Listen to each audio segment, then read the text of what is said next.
আজ যিশুর কিছু বাণী আপনাদের সামনে তুলে ধর।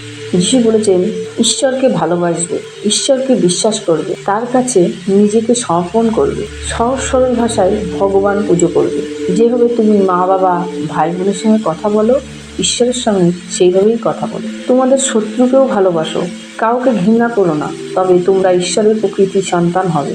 তোমরা অন্যের দোষ বিচার করার আগে নিজের দোষগুলো বিচার করো। অপরের কাছ থেকে যেরকম ব্যবহার তুমি আশা করছো, ঠিক সেই রকম ব্যবহার তুমি তাদের সঙ্গে করবে, তবে তুমি অন্যের কাছ থেকে ভালোবাসা পাবে। তোমরা মনে ভাবো, যতদিন না স্বর্গমত্ত ধ্বংস হবে ততদিন এই শিক্ষা উপদেশ এক বিন্দু ধ্বংস হবে না। ঈশ্বরকে শুধু পিতা বলে স্বীকার করলে হবে না, মানুষের মধ্যে যেমন পিতা পুত্রের সম্পর্ক, ঈশ্বরের সঙ্গে তেমনই মধুর আধ্যাত্মিক সম্পর্ক গড়ে তুলতে হবে। তার কাছে নিজেকে আত্মসমর্পণ করতে হবে।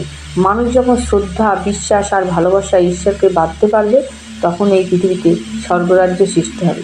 যিশু আরও বলেন, ক্ষুদ্র শিশুগুলোকেও আমার নিকট আসিতে দিও, তাদের নিষেধ করিও না, কারণ এরাই ঈশ্বর রাজ্যের অধিকারী। আমরা এই পৃথিবীতে কিছুই লইয়া আসিনি, আর কিছু লইয়া যাইতে পারি না, তাহাও নিশ্চিত।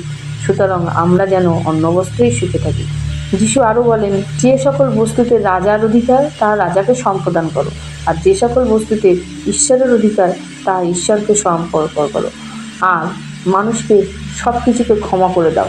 কেউ যদি এক গালে মারে, তুমি আর এক গাল পেতে দাও। মানুষের কোনোদিন ক্ষতির চেষ্টা করবে না, সবসময় তাদেরকে ভালো পথ দেখাবে, ভালো জিনিস শেখাবে। এটাই যিশুর প্রেরণা ছিল।